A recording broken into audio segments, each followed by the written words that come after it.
Hi, I bet you have spent a lot of money in this past Halloween to buy fireworks and firecrackers. No worries, I'm here to help you make a very simple and safe firecracker that you can reuse, and it's much safer than what you can buy out there. It is actually one of my Iranian heritages I learned to make back there, among other things. But I mean, who can believe that something safe could come out of there? Anyways, to make these firecrackers, you need a few parts. Darts, screws like these, some durable elastic band, and some regular matches.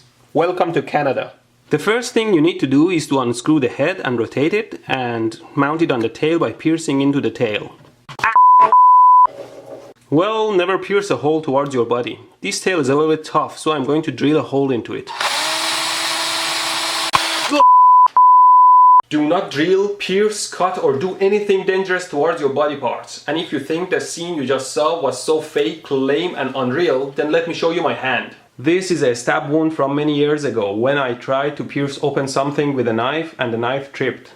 And this one is also a stab wound, same day, half an hour from the first one, doing the exact same thing. And then a few years later I stabbed a 1-inch hole right into my wrist. There is no escape from the enemy who lives within.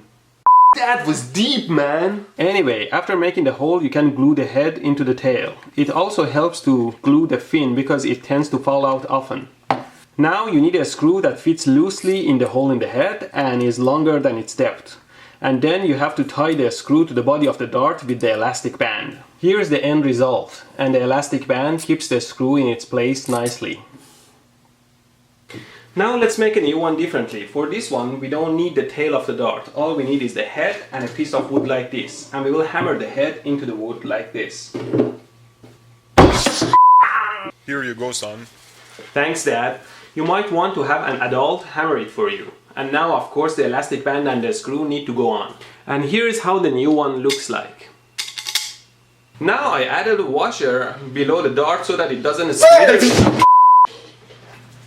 Now we need to gather our charge, which is basically the flammable stuff at the end of the match. This stuff is quite safe and only ignites when you rub it against the sandpaper part of the matchbox. Don't play with matches. To gather this material, you can basically use the dart and break off the material like this.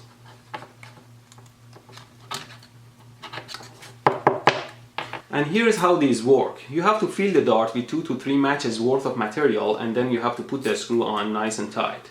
Then you have to hit the screw on the head hard and the material in the dart make a small explosion and a big bang. This one you have to throw it onto a hard surface and that one you can hit it on the ground or on a wall. Just when you throw this one, make sure you don't hit anyone with it. Always remember, safety is my item number 2. The first one is fun. Let's try to discharge one with the hammer. I've already put the charge in and the screw on and I'm gonna hit it with the hammer. Aiming the hammer is something that comes with experience. Go with smaller strokes.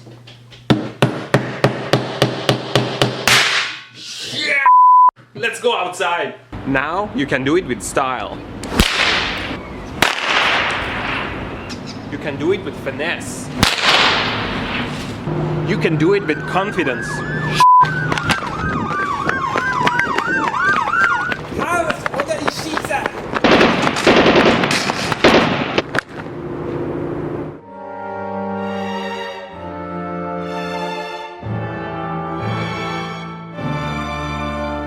Say what?